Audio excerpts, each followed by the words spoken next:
तवक्का के मुताबिक मिनट भर बाद ही गेट खुल गया था। लोरा कार में आ गई। मैंने कार आगे बढ़ाई और वसीर सहन में पहले से मौजूद 2 कारों के साथ पार्क की और दूसरी तरफ घूमकर उसके लिए दरवाजा खोल दिया। नजाकत से नीचे उतरकर वो अंदरूनी इमारत की तरफ बढ़ गई। मैं उसे एक कदम पीछे मुअद्दबाना अंदाज में चलने लगा। ड्राइंग रूम में दरमियाने कद का काला सांड खड़ा था। डॉक्टर के बजाय वो किसी करो का तादा लग रहा था। यकीन नहीं आ रहा था इंडिया में इतनी खूबसूरत डॉक्टर भी मौजूद हो सकती है। क्रेहा होंठों पर नदीदेपन से जुबान फेरते हुए उसने लोरा की तरफ हाथ बढ़ाया। यकीनन वो मुअज़्ज़ज़ देवाशीष से मिलने की सादत हासिल कर रही हूँ। लोरा ने उसके बड़े हुए हाथ को थामा। उसके हाथ में लोरा का गोरा चिट्टा हाथ यूं लग रहा था जैसे कोका कोला के मशरूब से भरे गिलास में अंडा डाल दिया जाए। बड़ी मुश्किल से लोरा ने हाथ उसकी गिरफ्त से आज़ाद करवाया और मेरी जानिब इशारा करते हुए बोली, ये मेरे ड्राइवर मुहाफिज और दोस्त रीचा जी हैं। दोस्त? देवाशीष ने हैरानी जाहिर की। मैंने भी अपने चेहरे पर खूब कालिक मली हुई थी। समझ लें 2 रुसिया आमने सामने आ गए थे। लोरा बेबाकी से बोली, क्योंकि मुझे इसका रंग बहुत पसंद है। देवाशीष की बातें खिल गई थी। ये तो मेरे लिए फख्र की बात है। और गर्मजोशी से मेरा हाथ पकड़ते हुए बोला, ये अपने हम रुतबा के साथ ज्यादा आराम दे रहेगा, क्योंकि 2 डॉक्टरों की शकील गुफ्तगू इसके पल्ले कहाँ पड़ेगी। इसका मुहाफिज भी वहीं मौजूद था। 6 फुट जिसामत का लंबा तिरंगा संडोल बदन का जवान गहरी नजरों से मुझे घूर रहा था। तो रमानी के अंदाज में बोली, हम आपके मुताले के कमरा में चले जाते हैं, ये इधर ही बैठ जाएंगे। यकीन मानो मुझे मालूम नहीं था आप इतने दिलकश होंगे, वरना फारिग वक्त में आती। आप अपने फारिग औकात बता दें, मैं इंतजार कर लिया करूंगा। देवाशीष इस्तरारी अंदाज में हाथ मलते हुए बेसब्री से बोला था। लोरा जैसी पुरकशिश लड़की का महबूबाना अंदाज उस बेचारे ने कहाँ देखा था। लोरा पके फल की तरह उसकी झोली में गिरी थी। मेरे साथी डॉक्टर को काल पर समझा दो तो चंद घंटे अभी भी निकाल सकती हूँ। देवाशीष कमीनेपन से बोला, वैसे मेरा मुताले का कमरा और ख्वाब का एक साथ है। लोरा के होठों पर महबूबाना तबस्सुम उभरा। आप जैसी शख्सियत से मुझे इसी अक्लमंदी की तवक्का थी। अजीत, तुम मेहमान की सेवा करो, मैं डॉक्टर जेनिफर हेंसले का मसला सुन लूं। अपने मुहाफिज को हिंदी में हदायत देकर उसने छाती पर हाथ रखकर लोरा को आगे बढ़ने का इशारा किया। लोरा नजाकत से चलते हुए मतलूबा समत बढ़ गई थी। मैं इन्हीं की समत मुतवज्जा रहा। सोफे पर निश्चित संभालते हुए अजीत ने मारी के अंदाज में कहा, बैठो दोस्त, लगता है हमें काफी देर गपशप का मौका मिलेगा। जेब से साइलेंसर लगा ग्लाक बरामद करते हुए मैं इत्मीनान से बोला, है ऐसा बस तुम समझते हो, यह क्या मजाक है। उसने उठने को पर तोले। मैं पूरा एतमाद लाजम बोला, यकीन करो दोस्त, तुम कितनी ही तेजी दिखा लो, बहरहाल गोली से हार जाओगे। जान बचाने का मौका दे रहा हूँ। हाथ गर्दन के पीछे बांधकर उल्टे घुमचा।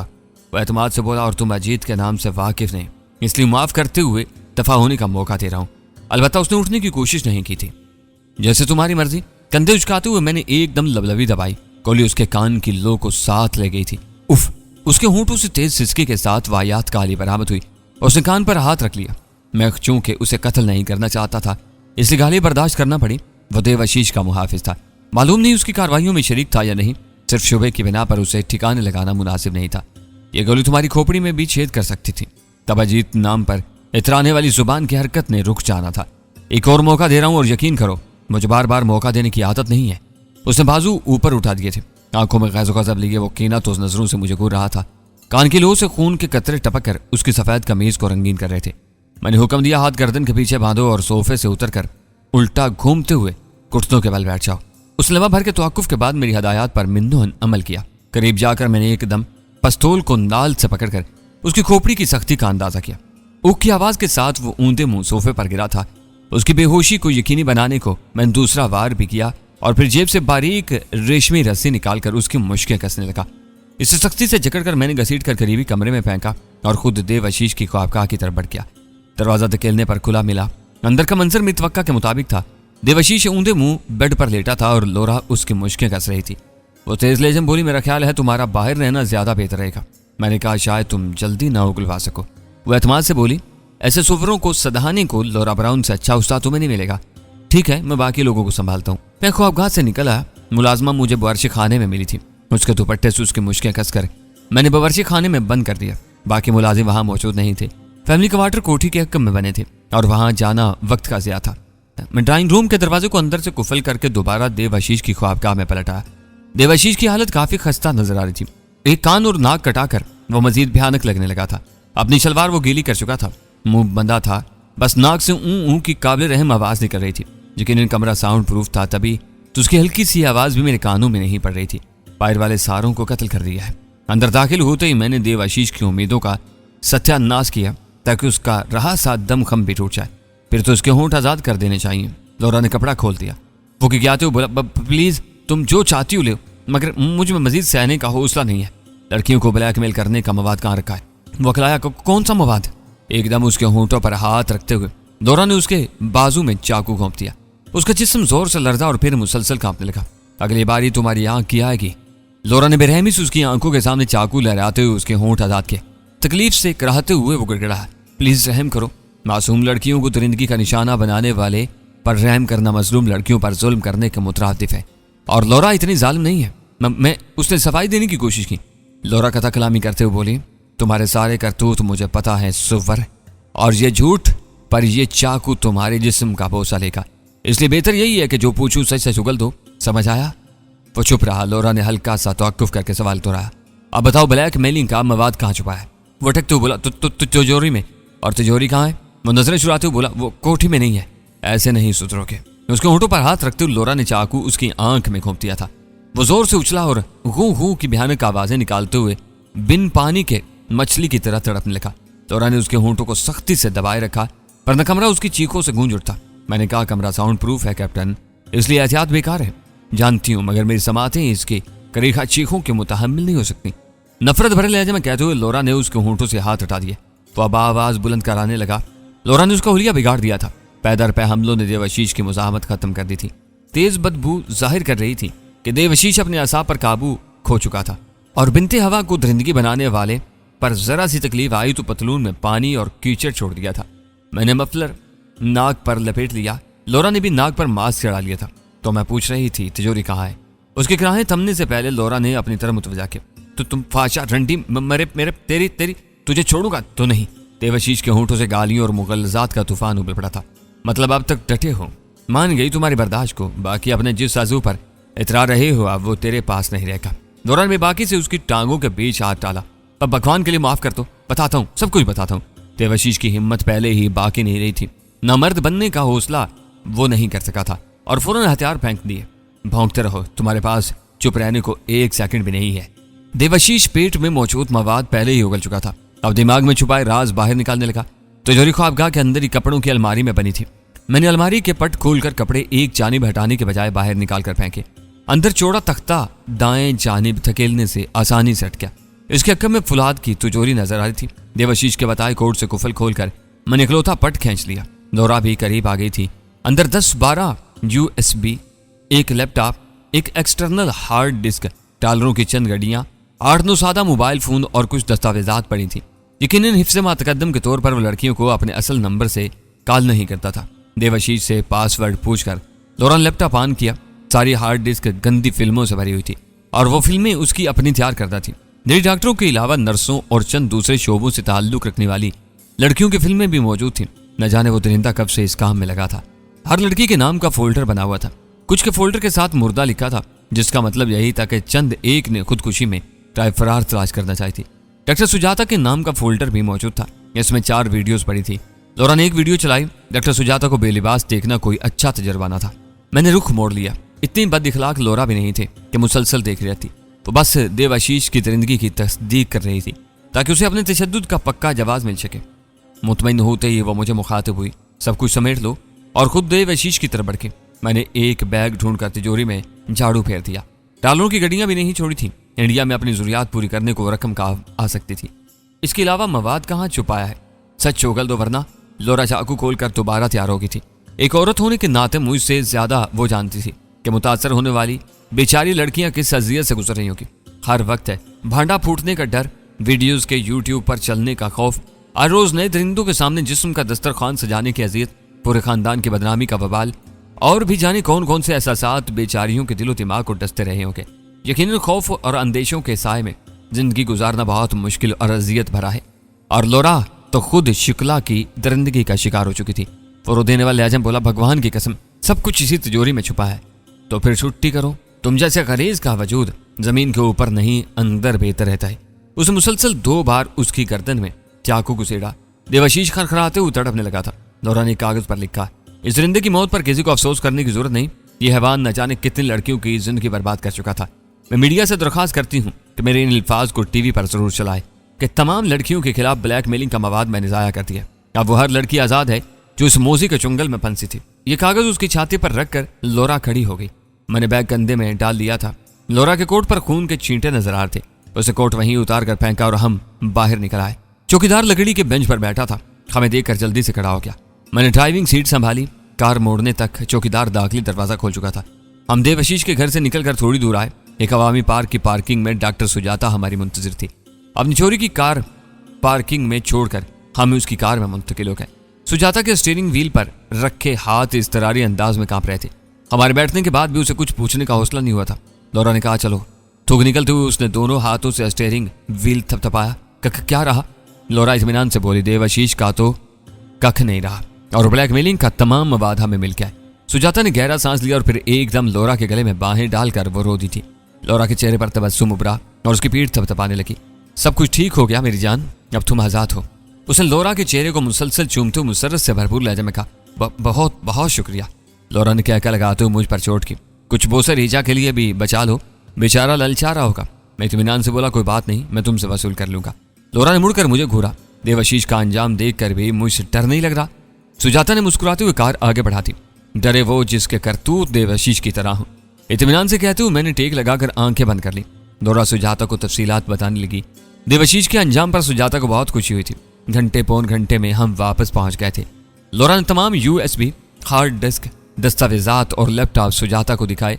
डॉलरों की घड़ियां और मोबाइल फोन मैंने अपने पास रख लिए थे।